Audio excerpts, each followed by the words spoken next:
Jai. I hope everyone's enjoying their Kartik, having a good week with Govardhan Puja and Srila Prabhupada's disappearance day this last week, along with our topics of returning back to just after killing Aghasura, exactly 1 year later, when Krishna was sitting with his cowherd friends having lunch. The calves wandered off, and then he went to look for them. And Brahma came and stole the cowherd boys. And then the whole event of him returning a moment later of his time, when he saw all the cows and boys still playing. And Krishna revealed to him so much of his power. And then Brahma offered his prayers and then left for his abode. That was at the end of last week. And now this week, we pick up exactly 1 year later.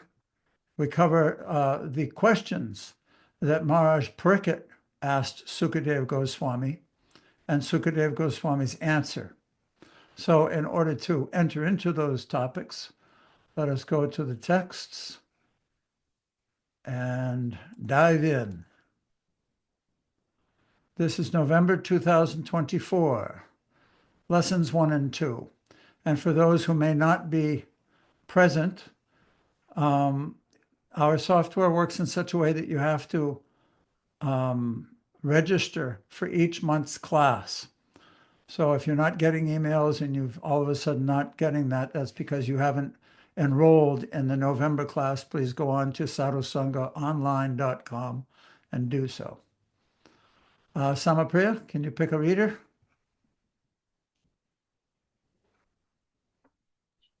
Hare Krishna, everyone. Nice to see you here. Yes, let's go. Acharya. Okay, let's start with Manvantar. Would you like to read?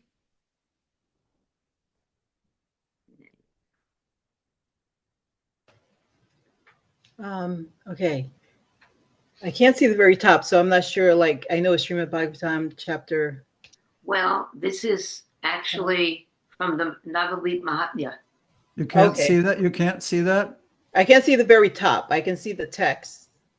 Can you see Sri Navadvip Mahatmya? Okay, the fact that you've said it is fine. I just literally cannot see it. Okay. Thinking that I am the creator of the universe is useless. Simply because of this fault, I have been deprived of Krishna Prema and enjoyment of the rasas of Vrindavan. This is Lord Brahma speaking. Oh, I can see it now. Sri Navadvip Dham Mahatmya. Simply because of this fault, I have been deprived of Krishna Prema and enjoyment of the ras of Vrindavan. If I could have taken birth as a cowherd boy, I could have easily served the master of the gopis. Although I was not able to achieve the nectar of those pastimes, now, when Gauranga appears, I will not fall prey to my wicked mind. Thinking like this, Brahma began meditating and performing austerities in Antardvip. Antardvip. Okay. Antardvip. And Antardvip. After many days, Gaurachandra mercifully appeared to him and said, "O Brahma, I am satisfied with your austerities. I have come to fulfill your desire."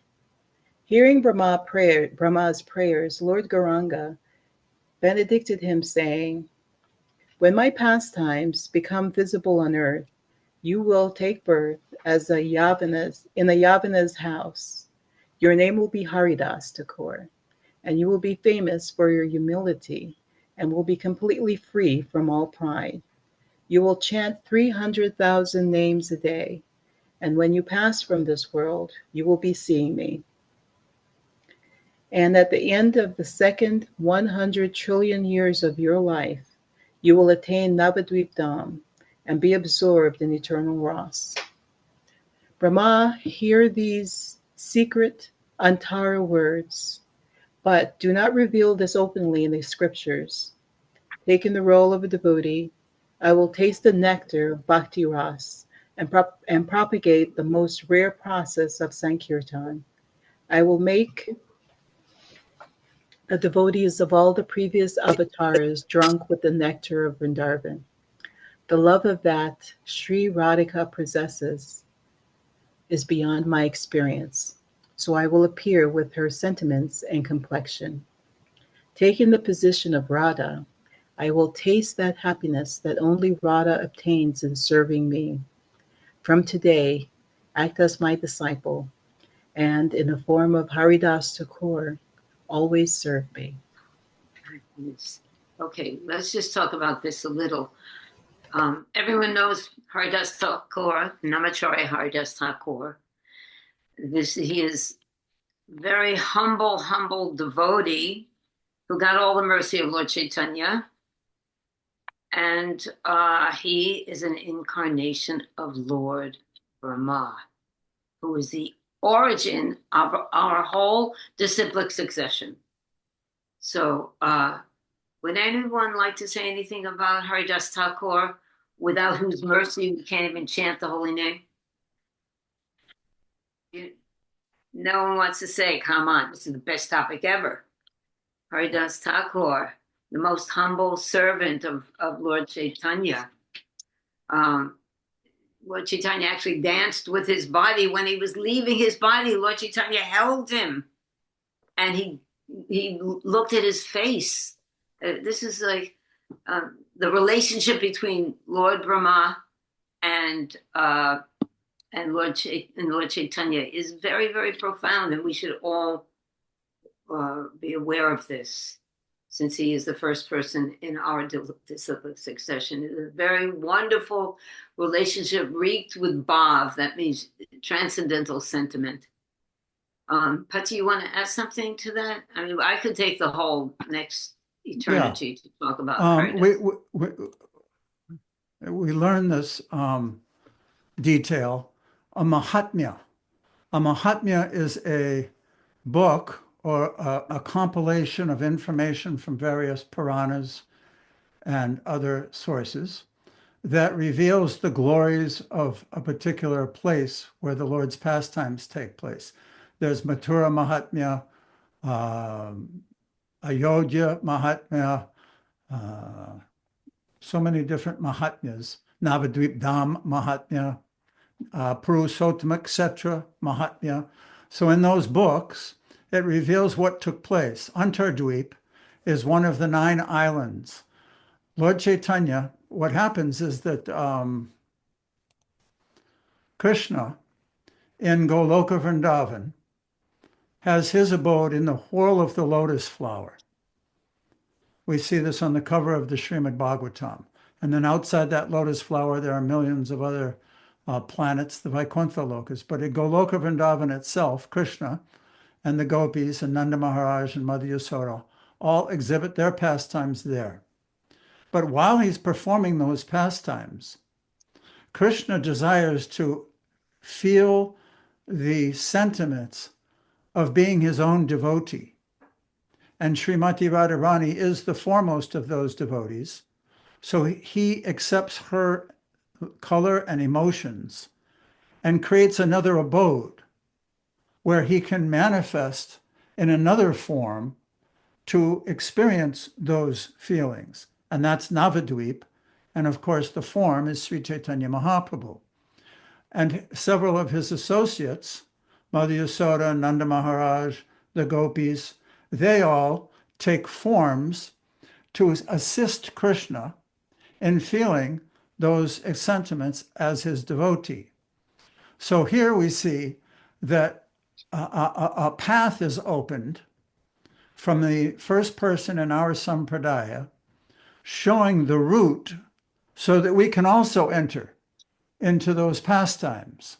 That's why this is so relishable and so wonderful. He's actually showing the sentiments, the attitude, the prayers, the mood of how we should feel in order to be qualified to be accepted by Lord Chaitanya Mahaprabhu and therefore gain entrance also into Lord Krishna's pastimes in Goloka Vrindavan eternally. Jai. Oh, and also Antar Dvip. Antar means secretive. Antar, internal, within. No, what means outside? Bahir. Bahar. Bahar. Yeah, Bahir. So that's it. But this like Antara Kash. The Antara is the internal bhav that you have with Krishna. So this Antardvip is a place for meditation on the eternal self. Chaitya, did you want to say something? Hare Krishna. Cool. You're just looking for some commentary. Seems like you've covered just about everything. Thank you. My thought was that Lord Brahma, in the third canto, when he first came to know of his Dharma, one of the first things he asked for is to never become proud. Yeah. Never to become proud of his ability to create. And finally he embodied humility in this incarnation as Haridas Thakur, taking complete dependency on Lord Krishna in the form of his holy name. Perfect. Prayer fulfilled. Yes, Haribol. Thank you. That's all we want to do. We want to be humble servants. You know, it's very safe to be in a position, a lowly position, because if we're in a position that is, we become too proud, that disqualifies us from chanting the holy name. We lose interest because we think that we're so important, and we have that's a poor perspective of things. And Haridas Thakur is the one to follow. He is the greatest personality. He is actually our hero, Haridas Thakur. He is the hero of the chanting Hare Krishna movement. Ian, you have something? Oh, and Acharya. Oh, good discussion about Haridas. And Tisha. And Tisha too. Oh, well, there you are, Tisha. You start, and then Acharya, and then Ian. I just have a question, so I don't want to ruin the mood, but how does it work? Is it this Brahma, or was it a different Brahma? No, it's this Brahma. This Brahma. We are in this little teeny section of eternity. It's this Brahma who got the mercy of Lord Chaitanya. Yes. Okay, so she's wondering how he can be living in his heavenly planet, and Lord Chaitanya is manifesting on earth, and he's taking a form of Haridas Thakur. How does that all work? Good question. That's exactly it. What's it? Achintya? Inconceivable with our tiny brains. But we accept it because it's written in the scriptures that we accept. Pati, I don't have an answer with that one. It's actually there in many of the different incarnations of the Lord.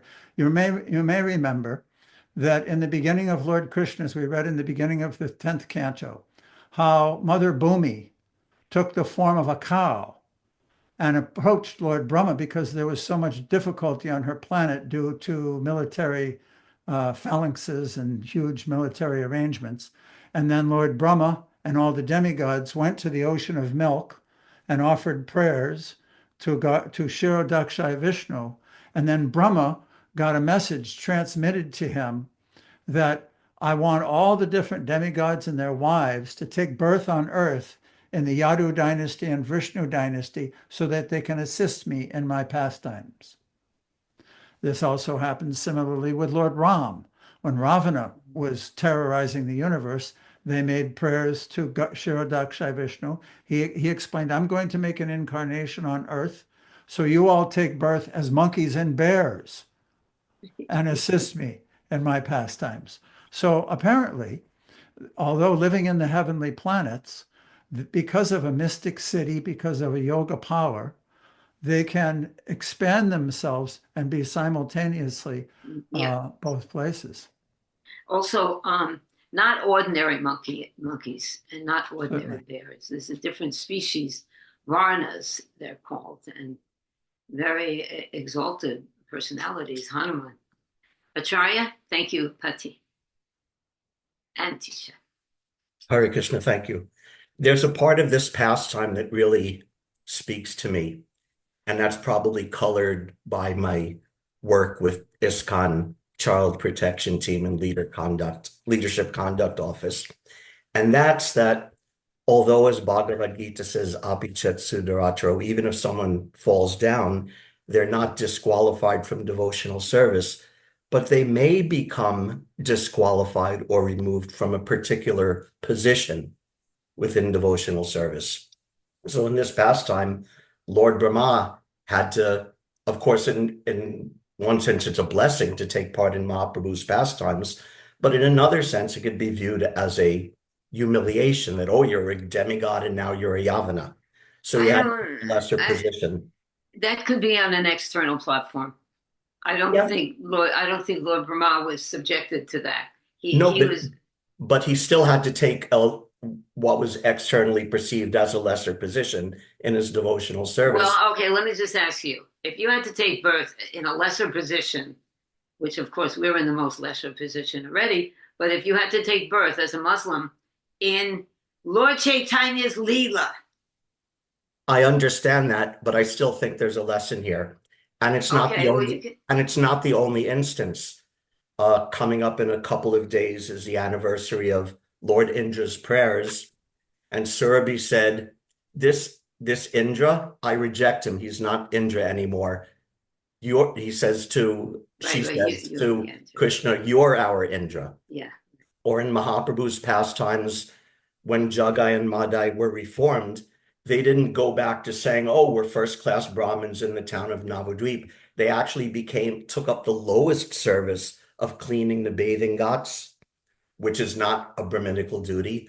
Or when Mahaprabhu was touring India and his servant Krishnadas fell down with the Badaharis, after he was reformed, he didn't say, oh, I'm going to go back to being Mahaprabhu's servant. No, Mahaprabhu rejected him from that service. And the devotee said, okay, you could be a peon. You could deliver messages for us. So I'm just saying there's no impediment in devotional service. And it could even be an advantage. Like you say, becoming a Haridas Thakur is an advantage in devotional service. But still, a position, although devotional service is guaranteed, a position may not be guaranteed. Well, yeah.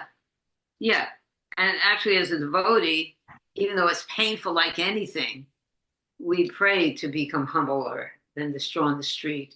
We pray that. We want that position, although it tastes terrible because I have a materialistic tongue. But that position is a safe position for a devotee. But appreciate what you said, Acharya, which also is very, very valuable. It's very important. Humility. Ian Sanders also. Okay, Ian, so I just want to say one thing. In the description of the qualities of devotional service or knowledge, the qualities of knowledge in the Bhagavad Gita, I think it's in the 13th chapter, the first one is humility. So, you can't play that down. It's actually the first category of knowledge, to be humble. Interesting. Ian, how are you? Hare Krishna, dear devotees. Before I go, thank you for your presentation at Srila Prabhupada's what is the Tirobhav.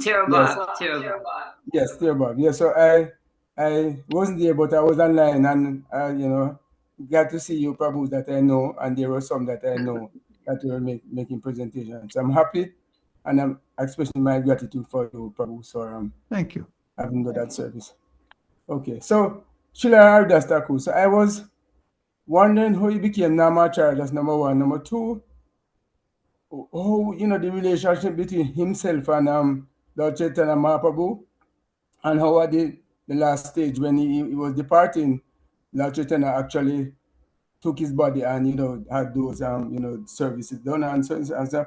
So I'm saying what you usually call a backstory is so important in the sense that I didn't know that. Well, I know that Brahma asked to be born, if he's not in Vrindavan, on outside, so that he could have some relationship. But to know that he was benedicted, that he would become Namacharya and chanting some of drones, per day. So yes, the backstory is so important. That's my little bit. So So that we we just discussed the backstory. That's the backstory. That Lord Brahma was cursed, but as Acharya was saying, it's also a benediction to become Namacharya Haridas Thakur in the most humble position. He displayed so much by his incarnation as Namacharya Haridas Thakur.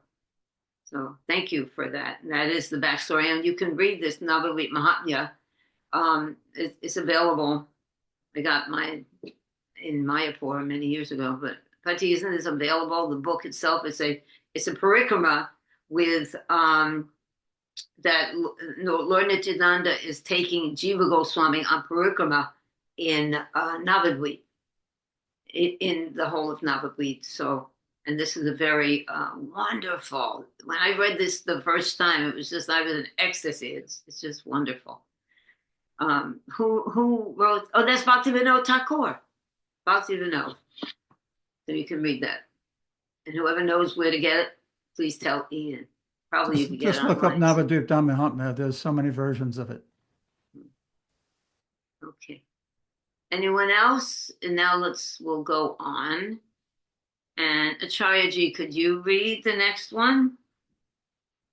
And I think another one after that. Yes, thank you. Srimad Bhagavatam, Canto 10, Chapter 14, Text 42. Text 42 from Sarartha Darshini.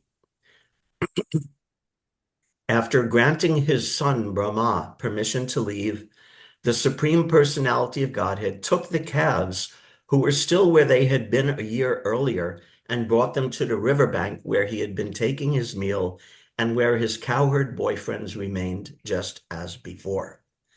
Vishwanath Chakravarti Thakur's commentary. Brahma began his prayers in verse 1 with the word Naumidya. While the four-headed Brahma was offering his prayers, Krishna maintained his role as a young cowherd boy and thus remained silent. Krishna's silence indicates the following thoughts. Where did this four-headed Brahma come from? What is he doing? What are these words he keeps on speaking? I am busy looking for my calves. I am just a cowherd boy and do not understand all this, unquote. In this way, by remaining silent throughout Brahma's prayers, Krishna concluded his dramatic performance. Thus, in the presence of his servant Brahma, Krishna pretended to be ignorant of his own powers and opulences. Krishna did this like an actor playing a part on the stage. Okay.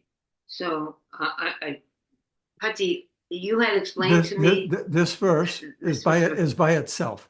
Oh, What happens I is see. the text goes to the cowherd boys next. So this is a topic in itself. And Srila Prabhupada in the Krishna book didn't really expand on it, but it's certainly a worthy topic, how Krishna is so absorbed in his mood that he didn't break it the entire time. Wow. It's also Really- it's also a bit of a disdainful presentation before Brahma. He's exhibiting he wasn't real pleased with that attempt. Yeah, that's terrible. Oh God. He was just like ignoring Brahma. That's bad. Hare Krishna. Acharya, you want to say something about this? I don't have much to add, just that it's so beautiful how Krishna is. It's not just the devotees. We know the devotees out of love.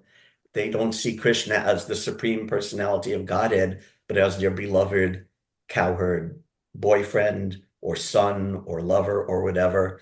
But it's beautiful to see Krishna himself embracing that. I'm just a cowherd boy. I don't know what this four-headed dude is talking Learn about. how to do. So Very cool. it's really beautiful and sweet to see that Krishna also embraces that as much as the devotees. I enjoyed that part. I could see how Krishna would really get off on associating with us Kali Yuga people trying to be devotees. You know, and our jargon, and how we mix it with the ISKCON jargon, and we can't get away from our own. It's quite charming and adorable. And Prabhupada, can you imagine Prabhupada when it came and he just took a look and he started hearing the hippies talk to him? Oh, East meets West, so our spirit meets material. Actually, Okay. there's some funny stories about Prabhupada and the Western lingo. Like one time, one devotee was talking how he had a job, but then he got in trouble and he said, "Oh, but I was fired." And Prague said, "Oh, they fired at you," thinking like they were shooting at him or something. And the devotee explained, "No, fired means they kicked me out of the job." And there are other things like that with Yeah, the of course. Western lingo. All right. Why don't we go on reading the next verse, Acharyaji? You read that one because I should continue. yeah, continue, and then for the second part, because I'm supposed to be organized in a different way that my husband explained to me that I actually had muffled up, so I'm trying to solve it. So just Okay. read this for now, okay? Okay. Thank you. 10th Canto, Chapter 14, 43 through 45, and text 43 through 46 from Sarartha Darshini. O King, although the boys had passed an entire year apart from the Lord of their very lives, they had been covered by Lord Krishna's illusory potency and thus considered that year merely half a moment. What indeed is not forgotten by those whose minds are bewildered by the Lord's illusory potency? By that power of Maya, this entire universe remains in perpetual bewilderment. And in this atmosphere of forgetfulness, no one can understand his own identity. The cowherd boys said to Lord Krishna, "You have returned so quickly. We have not eaten even one morsel in your absence. Please come here and take your meal without distraction." Then Lord Rishikesh, smiling, finished his lunch in the company of his cowherd friends. While they were returning from the forest to their homes in Vraja, Lord Krishna showed the cowherd boys the skin of the dead serpent Aghasura. Commentary. 4 verses, 43 through 46, show how the inconceivable power of Yoga Maya allowed the cowherd boys to be unaware of the passage of 1 year, and thus conclude their lunch pastimes with Krishna, who arrived with a morsel of food in his hand as previously. Without Krishna, 1 year became like a moment as they were covered by Yoga Maya. Usually meeting Krishna, is that in meeting Krishna, or a long time seems very short. But in this case, separation from Krishna seemed very short due to the influence of Yoga Maya. Okay. So I wanted to ask you about this, but first go back to the first paragraph of the text and read the last sentence, which really is, I had to meditate on this for a long time. Which sentence are you By talking the power of Maya. By that power of Maya, this entire universe remains in perpetual bewilderment. And in this atmosphere of forgetfulness, no one can understand his own identity. So we talk about this a little bit, Acharya. This actually is so important. Yeah, it is. I like the sentence before it too, the way it's expressed. It took me a little while to parse the words, but what indeed is not forgotten by those whose minds are bewildered by the Lord's illusory potency, which means everything is forgotten. So that I think that's a really interesting and really useful way to look at material existence. That is forgetfulness. It's forgetfulness of who we are. It's forgetfulness of who Krishna is, our relationship with Krishna, all of that. So that's a great way of analyzing it, I think. You know, amazing to me. And then we think that everything that we are dealing with is the most important thing in the play, in the illusory energy, you know. It's, I mean, you know, wacky, wacky, whack. Wake up. All right. I'm also thinking how Prabhupada would sometimes give the example of a man with amnesia, that if he forgets everything and who everything is. Oh, his mother. You take him home and you say, okay, here is your wife, here is your home, here are your children. And gradually by the association, the memory will come back. So sadhana bhakti is like that. Yeah, good. Excellent. Anyone else have something to say? Yeah, I just want to clear this up because it sounds like there may still be confusion. What we're doing in this particular reviews only is putting the commentaries, the verses first. In other words, this is 43, this is 44, This is 45. And from Sarartha Darshani, it will include the commentary on those verses. And this is just a review, so the entire thing isn't there. So these are the verses. This is the purport. And now we'll go on to Srila Prabhupada's prose version from Krishna book of those same topics. Okay, great. That's perfect. Tisha, would you like to read this directly from Srila Prabhupada's Krishna book? Yes, Hare Krishna, everyone. Thank you. Krishna book, text 43 to 45 from Srimad Bhagavatam 10, 14, 43 to 45. Krishna had left his friends on the bank of the Yamuna while they were engaged in lunch, and although he returned exactly 1 year later, the cowherd boys thought that he had returned within a second. That is the way of Krishna's different energies and activities. It is stated in the Bhagavad Gita that Krishna himself is residing in everyone's heart, and he causes both remembrance and forgetfulness. All living entities are controlled by the supreme energy of the Lord, and sometimes they remember and sometimes they forget their constitutional position. His friends, being controlled in such a way, could not understand that for 1 whole year they were absent from the Yamuna bank and were under the spell of Brahma's illusion. When Krishna appeared before the boys, they thought, Krishna has returned within a minute. They began to laugh, thinking that Krishna was not willing to leave their lunchtime company.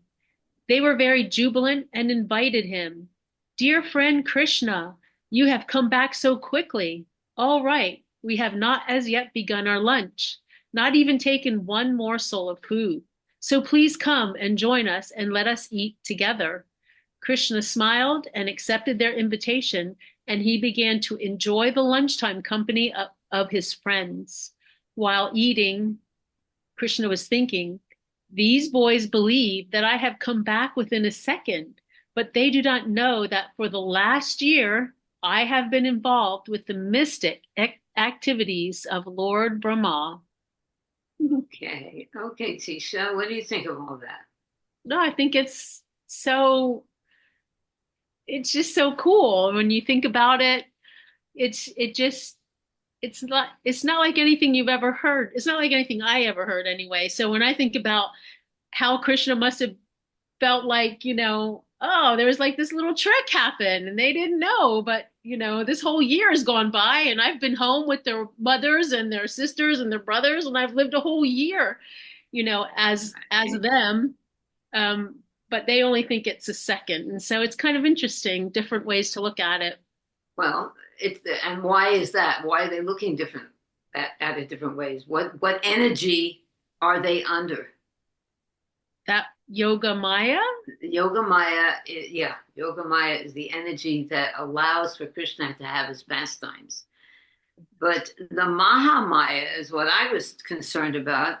In the text, it was talking about remembrance and forgetfulness. And that is a pretty intense thing. Krishna's in charge of having us remember things and having us forget things. Apohanam cha. What's that verse? 15:15, Acharya? That I'm the cause of remembrance and forgetfulness. Matak smritir gyanam apohanam cha. What's the Yeah. first line? Sarvasya Jano. Sarvasya Jana. Sa Let's say the verse. Sarvasya Jaham Hridisani Visto Matak Smritya Gyanam Apohanam Cha. Vedas Chasarvaraham Eva Vedya Vedanta Kadvedavid Eva Chahum. So Krishna's in charge of remembrance and forgetfulness. So we have to pray to him for remembrance. We're pretty good at forgetfulness. Remembrance would really be good. It's actually I think everybody's experienced that, right? How you can't remember something, no matter how hard you try. It's not under your control. And then all of a sudden, by some other arrangement, you remember it. Where does that come from? Krishna. Jai. Good. Excellent. Very good. Okay, let's go on now with Ian reading. Would you like to read, Ian? Okay. So Srimad Bhagavatam 10, dot 14, dot 46.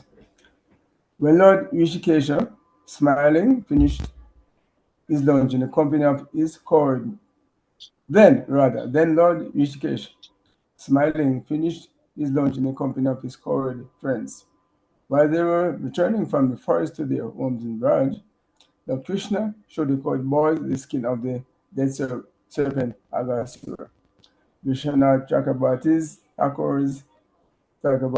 Thakur's commentary. Smiling to show his joy, Krishna ate with the boys. The word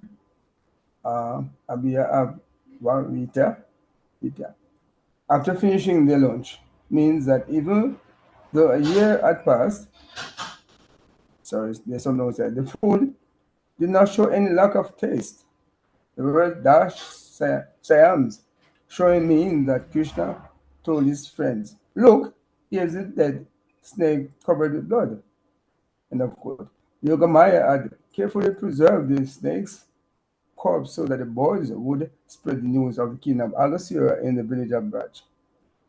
And leaving their forest, I can't see the rest of it.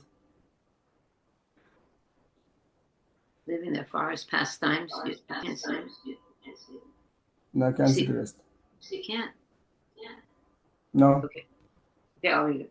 Leaving their forest pastimes, Krishna and the boys returned home.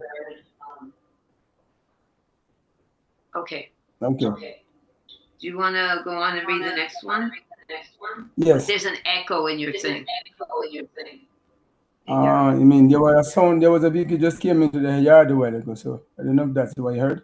It's I okay. can hear Ian. you now. We can hear you Are you without the hearing echo. When we read back to you, that's when the echo comes. Okay. So Srimad Bhagavatam 10, 14, 47 to 48, text 47 to 48, Sarartha Darshini. The Krishna's transcendental body was decorated with peacock feathers and flowers and painted with forest minerals, and his bamboo flute loudly and festively resounded. As he called out to his calves by name, his court boyfriends purified the whole world by chanting his glories. Thus Lord Krishna entered the court of his father Nanda Maharaj, and the sight of his beauty at once produced a great festival for the eyes of all the court women. As the court boys reached the village of Raj, they sang, "Today Krishna saved us by killing a great serpent." Some of the boys described Krishna as the son of Yashoda, and others as the son of Nanda Maharaj. Wonderful. Do you want to say something about this? Ian? Okay, let me see. Yeah. Put it Okay, back. so we see the text is gone. So You want to put the text back? yeah. Actually, Ian, Okay, so yes. both of the things you read, also about the food and about Agasura, are in these two. So cover both of them. Okay, so we see a year passed, Oops. and the food as it was preserved, and also we're saying that Agasura was killed the year before. The Brahma stealing more than cargo because they were taken away by Brahma. It seemed that it was just happening, and Krishna was saying, it was so happened that the Agasura's body, everything was preserved so that it looked like it happened very recently when actually a year had passed. So it's interesting. What happened a year before, and they were here with Brahmas, the leader of Brahman, and taking them away. Then whatever they got this serpent there looked as if it was happening recently, and also a year had passed, but the food was just as if it was, as just a moment, as really was a moment, but in a sense, it was a year in terms of the leader. So I don't know What do if you I'm think making much sense. What do you think is the significance of this pastime of Krishna? And not the whole pastime, just that one part. In other words, the influence of, in other words, one would say Krishna does, his idea of his leela. There are so many things he's done, and so much, maybe one action, so many different activities that flow from the action.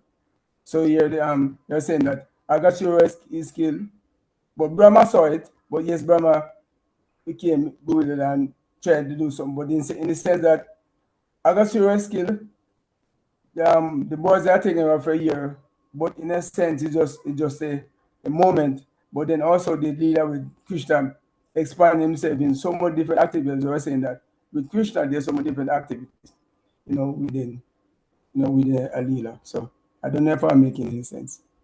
Okay. Yeah, these are things to meditate on for sure. Yes. Yeah. Acharya raised his hand. Oh, Acharyaji. There's Thank you, something, Ian. Thank you very much, Prabhu. there's something else in this pastime that I really found so sweet and so beautiful. We usually hear how the devotees, when they don't see Krishna for a moment, they feel that time to be like Yugaitam the Meshenat, or feeling like blinking their eyes and not seeing Krishna for that blinking of eyes. They're feeling like 12 years or like a yuga, or the rasa dance. Krishna made it extend for like a night of Lord Brahma, but the gopis felt it was over in a moment. So here, Krishna's sort of doing the opposite, that it almost like to spare the cowherd boys the pain of the separation from him, they made his whole 1 year feel like, oh, in 1 second, Krishna's back.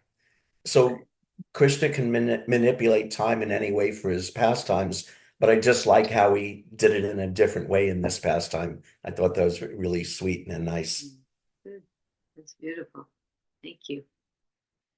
Okay. Faye Come also has her hand raised. Hey. Oh, there you are. Okay. Hi, Hare Krishna. an observation that I wanted to ask if you could clarify, please. I'm seeing that here the snake is preserved and it's very, very fresh. And I'm realizing that the little boy's lunches and so forth were preserved and very fresh. So I was in agreement with Acharya that Krishna can suspend time. And then I was thinking about Gordon Hill pastime. That's an awful long time to be under the umbrella of the hill.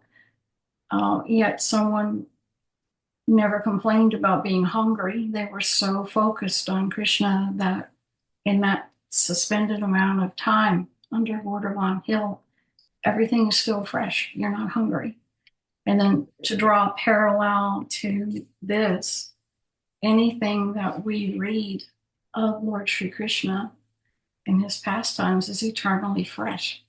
So not only does he suspend time and manipulate time, everything about Krishna is eternally fresh.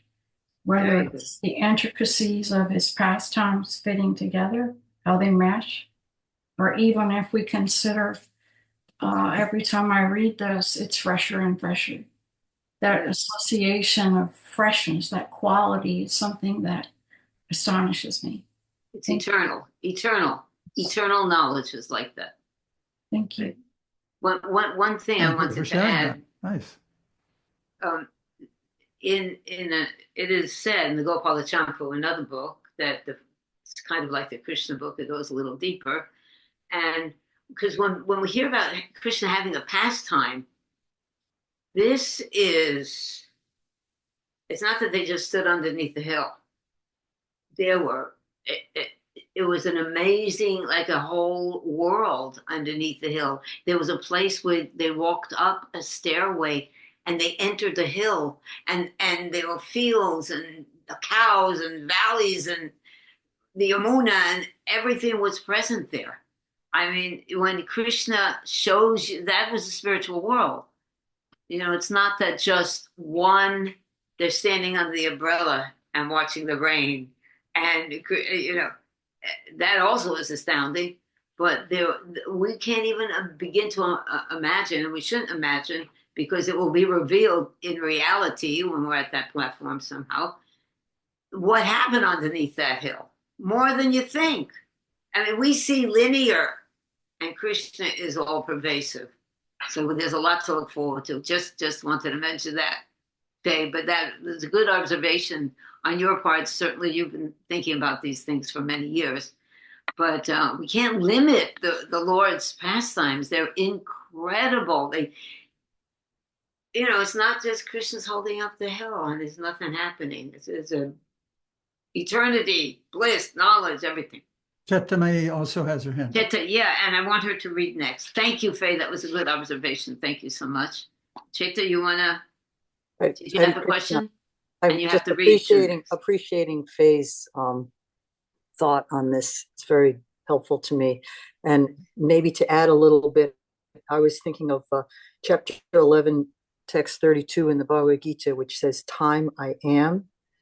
And in the 1972 edition of the Gita, the word is pravida in the verse is translated as to engage. So time I am the great destroyer of the worlds, and I have come to engage all people. So Krishna engages us through the vehicle of time. And here's such an amazing example of that. But we need to know that this is happening all the time. Whether we are aware of it or agreeing to it or not, we are all engaged in Krishna's pastimes. Oh, Hare Krishna. Yeah, the material world is quite a pastime. I don't know. Is that a pastime? Let me ask my husband this. Is that a pastime, Pati, to be engaged in the material world? Of course, we are all engaged in Krishna's. Certainly not a transcendental pastime. It's not a transcendental one. But he is in charge of everything that we do. Very good point. All right, why don't you read now? Now, this next section is the Krishna book version of the two verses we just read about Aghasura's body being fresh and the vision of Krishna as they went back to the village. Haribol. Good morning, dear devotees. Krishna book text 46 through 48, Srimad Bhagavatam 10, 14, 46 through 48. After finishing their lunch, Krishna and his friends and calves began to return to their Vrajbhumi homes. While passing, they enjoyed seeing the dead carcass of Aghasur in the shape of a gigantic serpent. When Krishna returned home to Vrajbhumi, he was seen by all the inhabitants of Vrindavan. He was wearing a peacock feather in his helmet, which was also decorated with forest flowers. Krishna was also garlanded with flowers and painted with different colored minerals collected from the caves of Govardhan Hill. Govardhan Hill is always famous for supplying natural red dyes. And Krishna and his friends painted their bodies with them. Each of them had a bugle made of buffalo horn and a stick and a flute, and each called his respective calves by their particular names. They were so proud of Krishna's wonderful activities that while entering the village, they all sang his glories. All the gopis in Vrindavan saw beautiful Krishna entering the village. The boys composed nice songs describing how they were saved from being swallowed by the great serpent and how the serpent was killed. Some described Krishna as the son of Yashoda and others as the son of Nanda Maharaj. He is so wonderful that he saved us from the clutches of the great serpent and killed him, they said. But little did they know that 1 year had passed since the killing of Aghasur. Amazing. Well, let me ask you, you think it made much of a difference to them that 1 year passed? I mean, 1 year with Krishna and his pastimes, as we've been discussing, time is a whole. I like this question very much because you're talking about their consciousness. For them, at the moment that 1 year started, their consciousness was totally absorbed in their having Krishna's association, being close to him. So even if it did last a year, it was all consuming. That 1 year was all consuming for them. They were full of that. And we also have that opportunity to fill every single second and every single year with absorption in our relationship with Krishna. Well, that's interesting that you put it like that, because that 1 year, they're totally always absorbed in Krishna, and it felt like that 1 year was a moment or a second. But they were in the cave under Lord Brahma's illusory energy, so they weren't really. I wonder what they were. This is a real question. We wonder what they were absorbed in, and the whole disappearance of the cowherd boys and where they were. This is a whole other thing, and there might be 3 groups of cowherd boys. It really gets confusing, but we know that it's Krishna's pastimes, and if we're confused about it, well, we're conditioned souls. It's a subtle lesson for us, and they're setting an example of how we need to cultivate total absorption.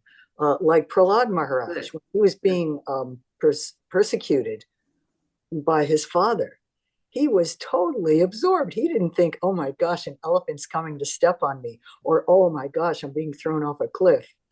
No, his consciousness was in his relationship with Vishnu. Wow, jeez. Very deep, very, very, that's it. We could all be like that. Fearless. Haribol. Haribol, man. That's really wonderful. Good contemplation. Let's all be fearless. That's it. Let's see. Do you want anyone else have something to say about this? Sam, What? just to let you know, in your timing, we're about halfway through and it's been an hour. Okay, let's go on quick. It doesn't have to be quick. It Okay. just needs to be quicker. Quicker. Also note that as we go to the next text, the theme and the presentation drastically changes. Now it's back to Maharaj Pariksit asking a question of Sukadev Goswami. Okay. So thank you, Chaitya. And we'll ask Faye to continue reading from here. And it looks like there's so much, so we'll all be able to read again. Thank you. Faye, would you like to read? Yes, Mataji. Srimad Bhagavatam 10:14 through 49. King Pariksit said, "O Brahmana, how could the cowherd women have developed for Krishna, someone else's son, such unprecedented pure love they never felt even for their own children? Please explain this."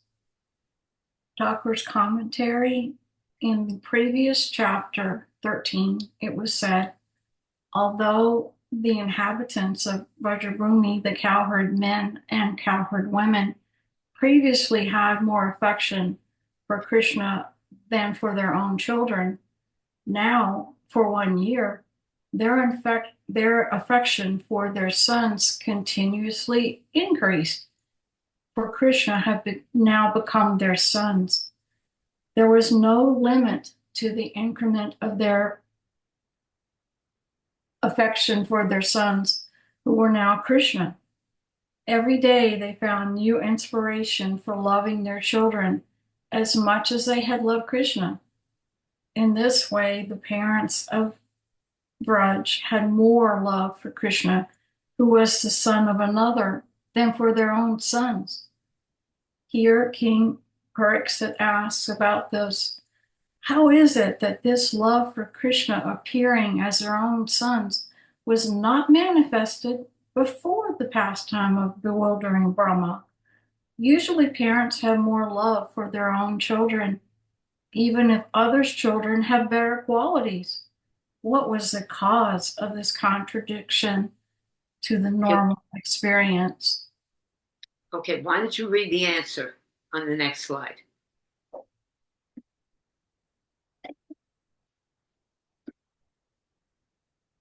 Text 50 through 52 continued. Sri Sukadev Goswami said, "O king, for every created being, the dearmost thing is certainly his own self.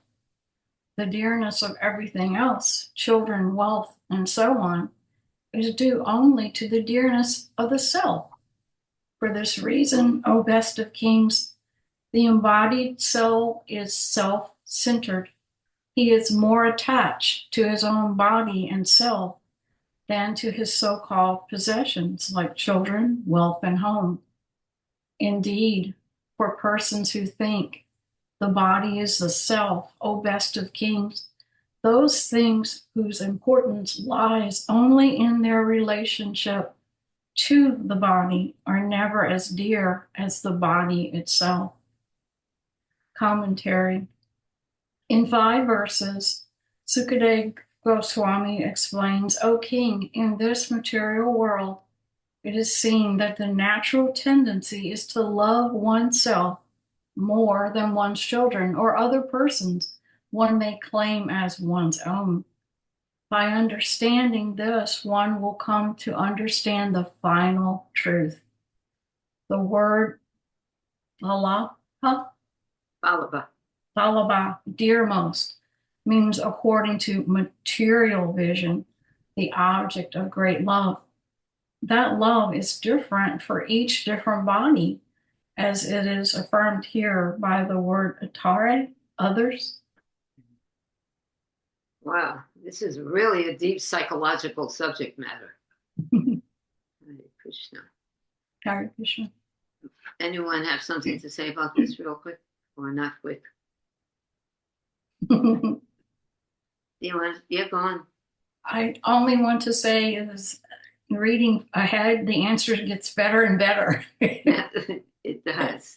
I It can't does. comment further. It gets better and better. Good. Acharya raised his hand, so. Acharyaji, you want to comment on that? Thank you. Yeah, Craig. sorry for butting in again. There's most of you probably know or have heard of Mother Urmila, and her father met Srila Prabhupada, I think, on 2 separate occasions. And one time he was talking with Prabhupada, and I think Prabhupada offered some praise. Oh, and as he would often do with the devotees' parents, oh, it's not so nice. You must be pious, man, because your daughter became devotee, and this is the way to show love for your daughter. So he asked Srila Prabhupada, does loving my daughter help me to love Krishna?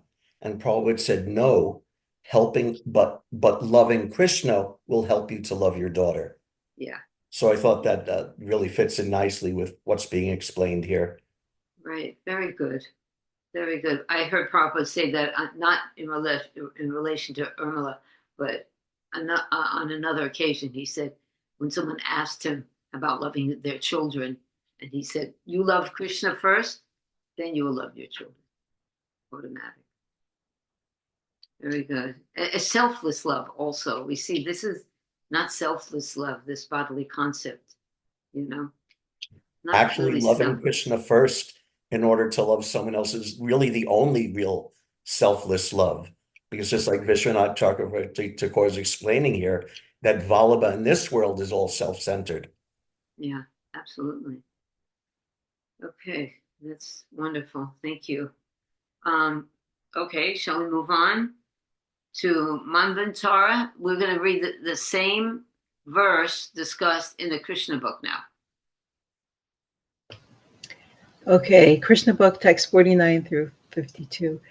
May I just comment that I don't know what has changed, if anything has changed, but it's really very easy now to follow the context through the 3 texts that we're reading from. Just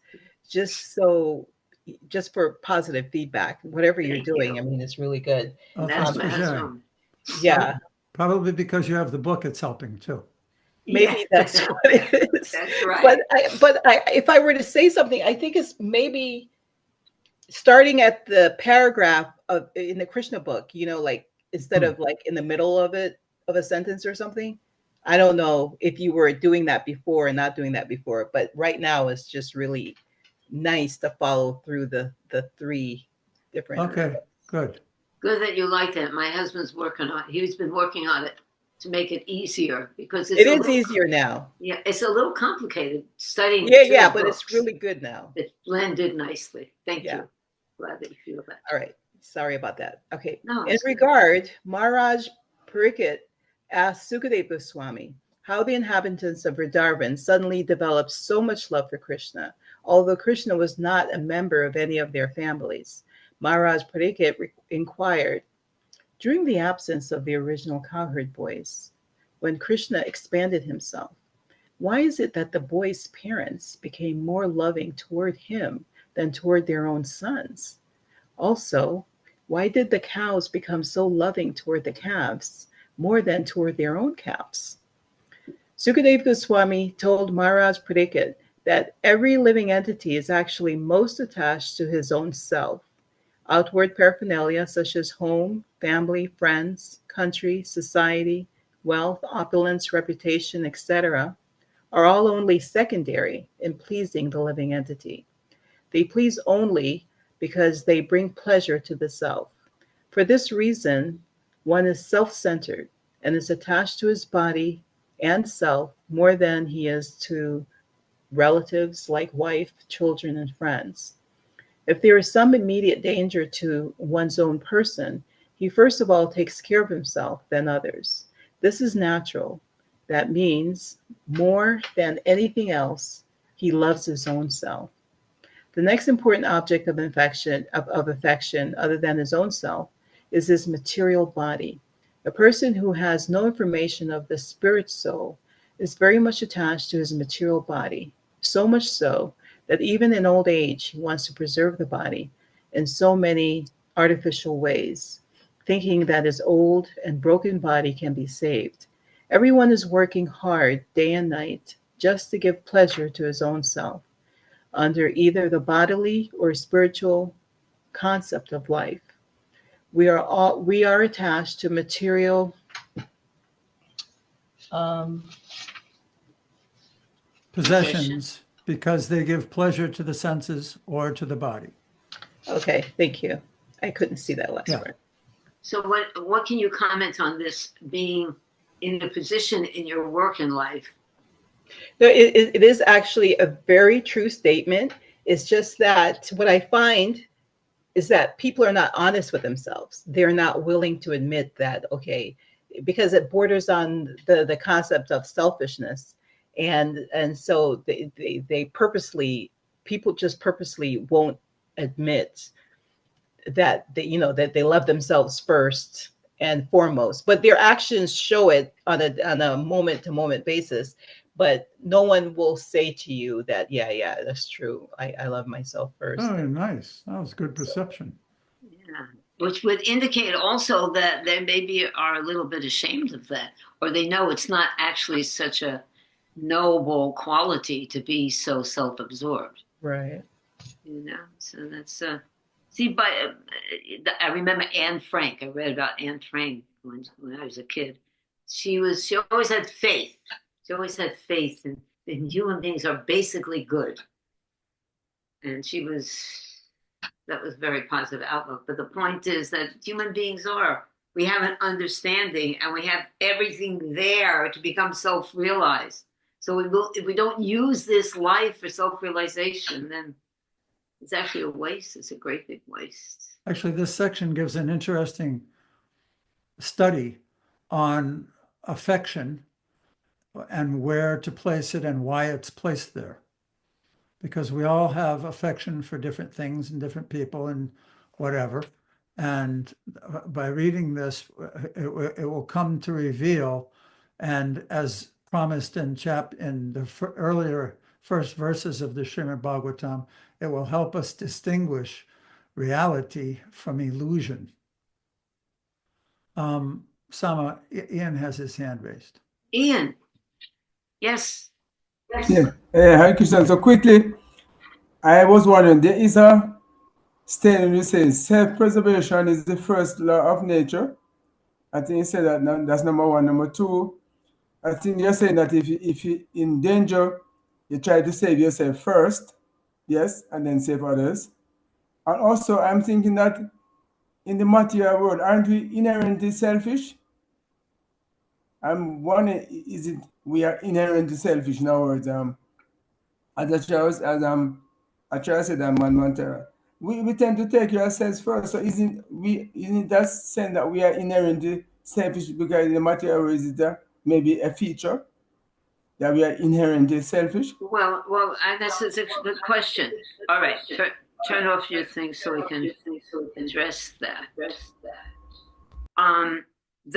If we continue reading these texts, this is showing that the real love for the self is love for Krishna. That's what we're getting to, right? That's the normal. That's so. Oh, you love yourself. What when you get to the real self, the self of all selves is Krishna.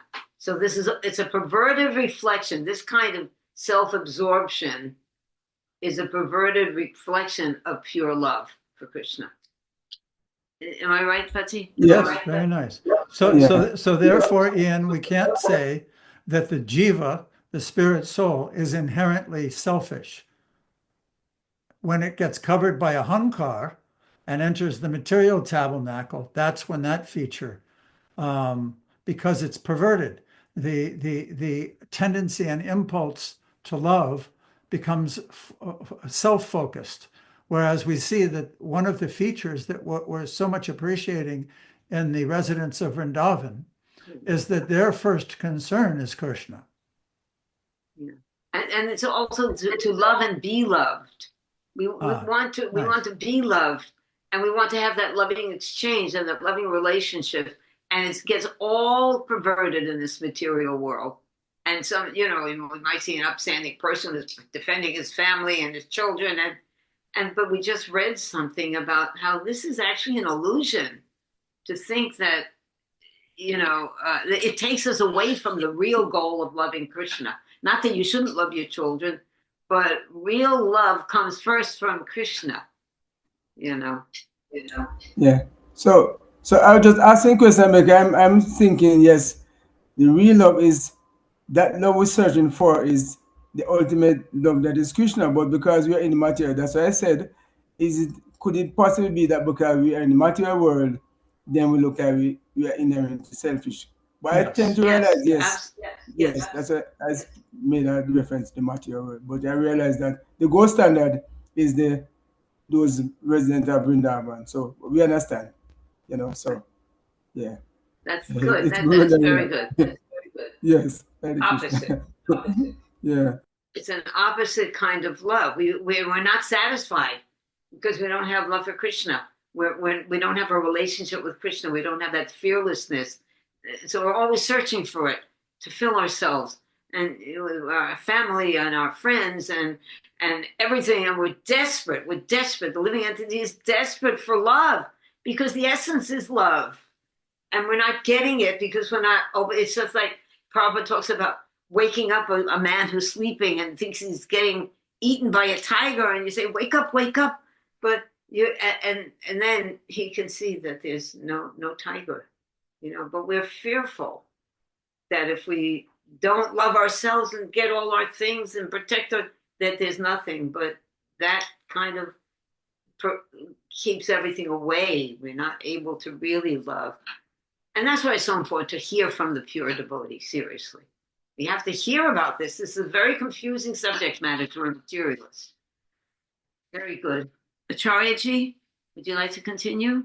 Thank you, Mandantara and Ian, and all of you for participating in these very important subject matters, which hopefully will release us from bondage in this material world.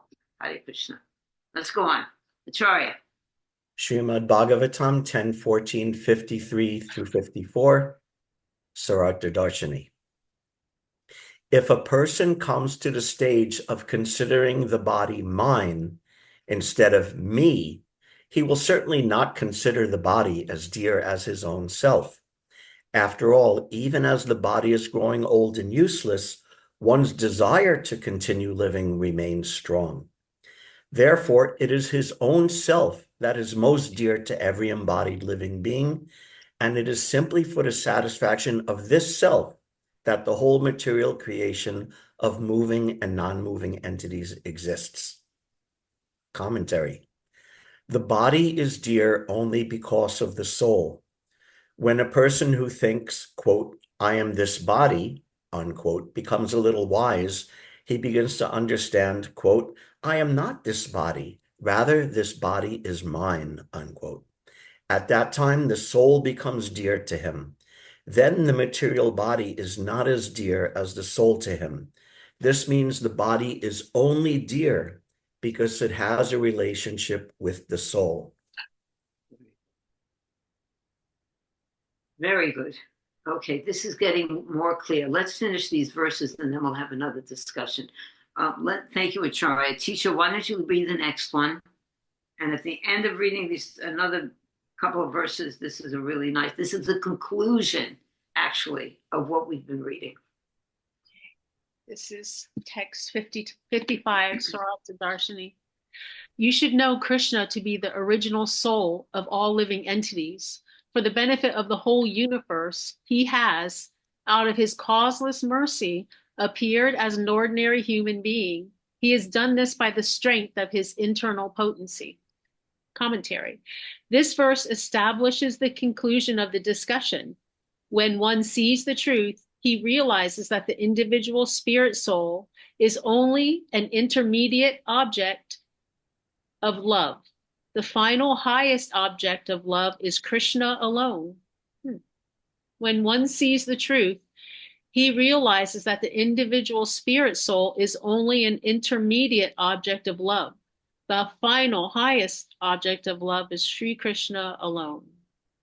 How can the conditioned souls who have no love and devotion for Krishna and whose knowledge is covered by Maya directly perceive Lord Krishna, who is revealed only by bhakti? They cannot directly perceive Krishna because such persons have given all their love to their children and others. However, because Raja Rishis were beyond the touch of Maya and full of love. Tisha, that's Brajbasis. Braj is the place, and Basi is one who lives there. So it's the people who lived in Braj. Brajbasis. Braj means Vrindavan. However, because Brajbasis were beyond the touch of Maya and full of love for Krishna, they could directly perceive the Lord. Thus, it was natural that they showed more love to Krishna than their own sons. Wow. All right, this is actually getting clearer. Let's read the last part, and then we'll discuss how this is a conclusion. Chaitya, why don't you read?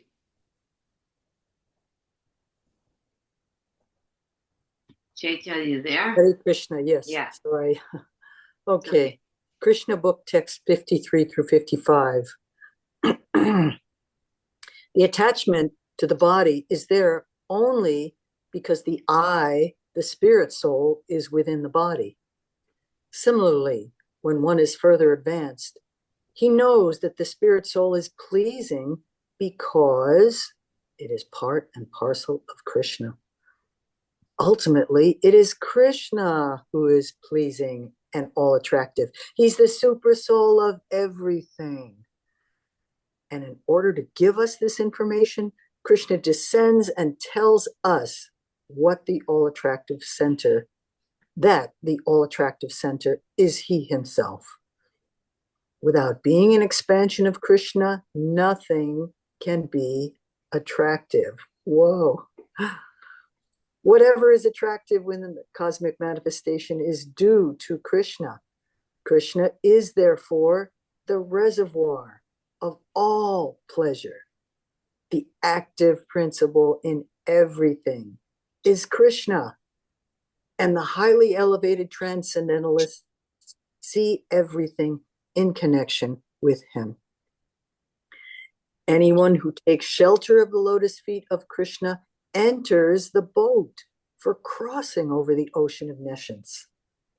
For him, this vast expansion of the material manifestation becomes as insignificant as a hoofprint. Krishna is the center of all great souls, and he is the shelter of the material worlds. Okay, so Prabhupada. Hati, did you want to say something about these three verses and how it's the conclusion? Actually, let's go into the chart. This is a chart that Premananda. Before you go to the chart, No, I before want to we use go, the chart is what Oh, I you would do. use the chart. That's how I'd go through the verses. okay. Do you want to do it another way? Well, Go I ahead. just wanted, there was one thing that was being mentioned that Acharya read, I thought, the intermediate, thinking, understanding that the soul is just an intermediate step to getting to Krishna. So I wanted to discuss that a little bit because that was a little confusing to me in the beginning. But then I think when teacher might have read it also, I'm someone. It is a confusing concept how it's intermediate. Does anyone, Acharya or Tisha or Chaitya, you want to discuss that for a The second? bowl, if it's intermediate, then don't stop there. Good. That was good. That was short and sweet. Very good. Acharya, what do you think? I don't have anything to really add at this second. Okay. Teacher, do you understand that? That the intermediate, it means that, don't stop there. You see, it's a via medium. You're going to Krishna. This is the way. Okay? I'm not clear. When we love someone or love something in this world, what's being stated here by souls that are transcendental to the material world and have an eternal relationship with Krishna, they're explaining that the attractive feature in anything, I could tell by the way Chetamayi read that, it was like she said, whoa, because it was like a light bulb moment for a second there. It is. Without being an expansion of Krishna, nothing can be attractive. So they're actually seeing how everything comes from Krishna. And that's why in the Bhagavad Gita, the opulence of the absolute, chapter 10, it's like I am the taste of water, I'm the shark, I'm the mountains, I'm this tree, all the active principle. One of the Chatur Shloki, the final Chatur Shloki of Krishna's instructions to Lord Brahma was, one should search for this in all times, in all places, and in everything. In other words, one should always try to connect the beauty, the attractiveness, the greatness, the superiority, the essence, the sublime aspect, whatever it is, and realize that that's an actual energy of Krishna. Okay, Even in this Acharya? material world, we see things like that, as described in that chapter. Yeah, Acharya. Yeah, I did think of something to say. This is a really excellent example of thesis, antithesis, and synthesis, in the sense that the materialists say, my body, my wife, my children, my nation, this is everything. And then you have the Mayavadis and different kinds of impersonals saying, it's all illusion, all relationships. I reject all persons, all relationships. So those are like the two opposite extremes. But the reality is that relationships are real in relation to everyone being part and parcel of Krishna. Nice point. Okay, so let's go to the graph down there, and now complete your explanation. Go ahead, Sama, why don't you do this one?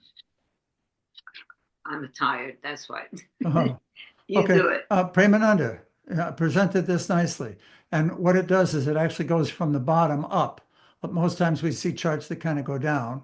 But here it is, degree of love experienced, lower and higher. This is all based on what we just read, 49 to 55. Once Maharaj Pariksit asked his questions, and Sukadev Goswami is explaining. So the first is that one is attracted and affectionate to the material body because they identify it. One is self-centered and attached to the body as this and the self more. He loves children and other things because they bring pleasure to the material body. Then, as we just read, a contemplative person will understand this body is mine. In other words, it's not me. I'm in it, and it's me, and it's mine. So therefore, the self is the spirit soul, not the material body. And therefore, he loves the material body because it brings pleasure to the self, the spirit soul. Outward paraphernalia, such as home, family, friends, country, etc., are only secondary in pleasing the living entity. This is practical. I don't think anyone can argue with these points. There's no argument that holds water. Next, the self is a spirit soul part and parcel of Krishna. So he loves his true self, his spiritual identity, because it brings pleasure to the super soul. Spirit soul is pleasing because it is part and parcel of Krishna. So this shows our innate, natural attraction and relationship with Krishna. And it's eternal. It's just been covered, just like that example of the clouds over the sun. The sun is always there, but it becomes so covered up you can't see it. So here it's being revealed that the spirit soul is attractive because it's part and parcel of Krishna, which would indicate the next step. Wait a sec, before you go next step. Okay. This is where the intermediate comes in. Yes. This is where we Nice. see that now the next one is going to be our real source of all love. But because we love ourselves, that's one of the steps. So Our keep real going self. and explain that last one. Oh. Or are you too You should. tired? Well, no, I'd like to have other people. I was going to ask someone else if they would like to explain the last one, actually. Okay. Anybody ever read that little pamphlet, Krishna, the Reservoir of Pleasure? No? Oh, shit. That was a Yes, great one. Haribol, Yes. Take care. I've read that pamphlet, and you can read it and you can intellectualize it, but this Yeah. this series of verses walks you through it. Oh, nice. Yes, it does. It's Beautiful. beautiful, and the chart is brilliant. It's Yeah. these 5 verses to me are just outstanding in terms of explaining Krishna consciousness.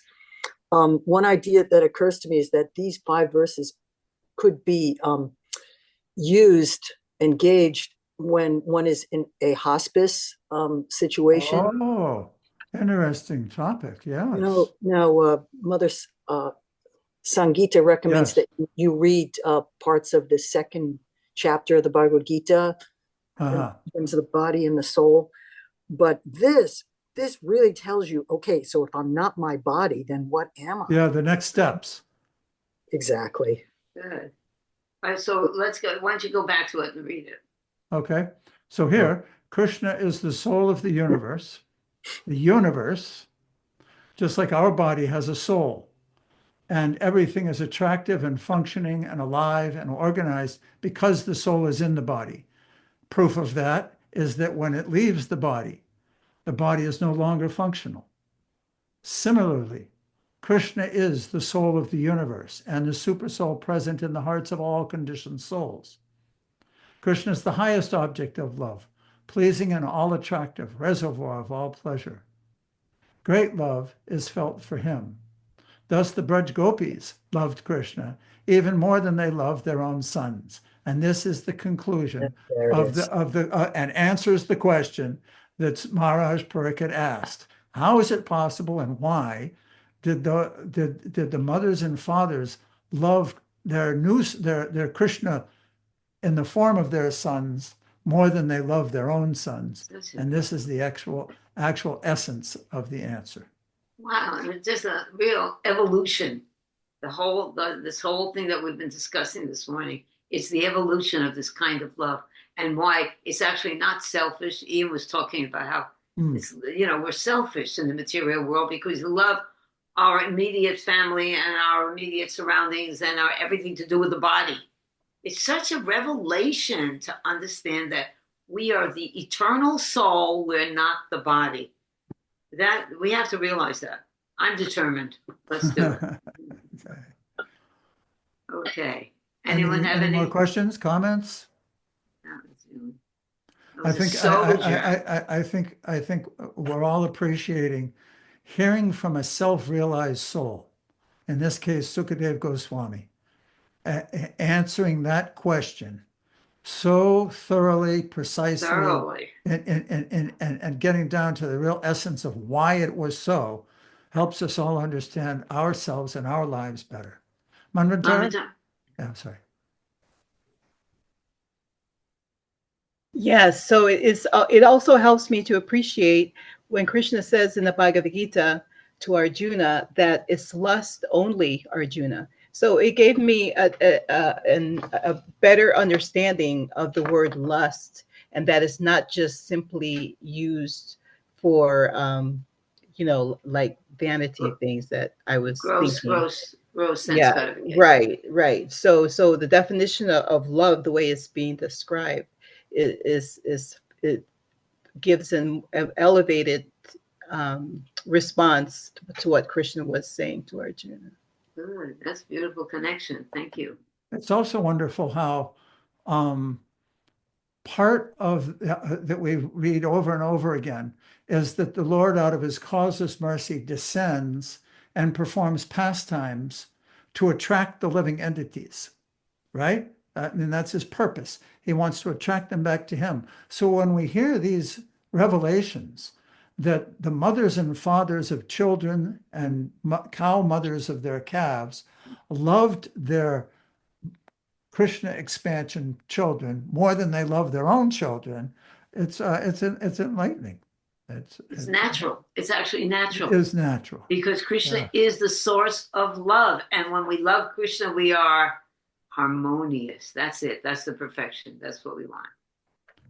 Wow. Holy cow. No wonder I'm tired. This is this is deep stuff. Faye and Acharya. Oh. Hands up. Okay.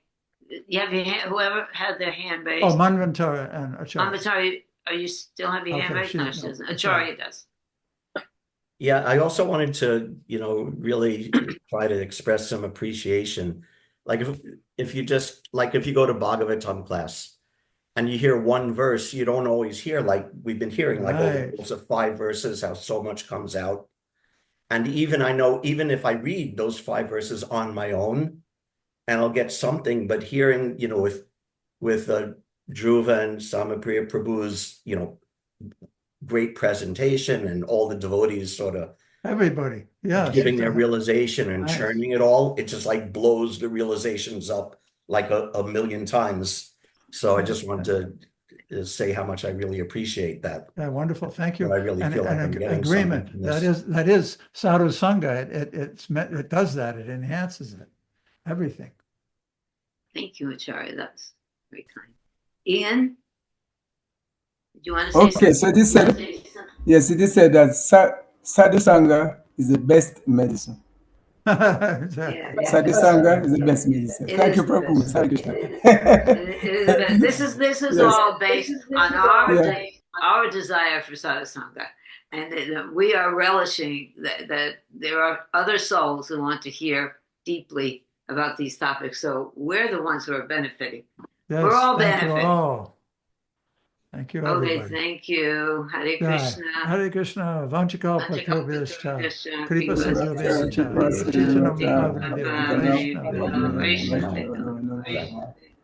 Hare Krishna. Hare Krishna. Hare Krishna.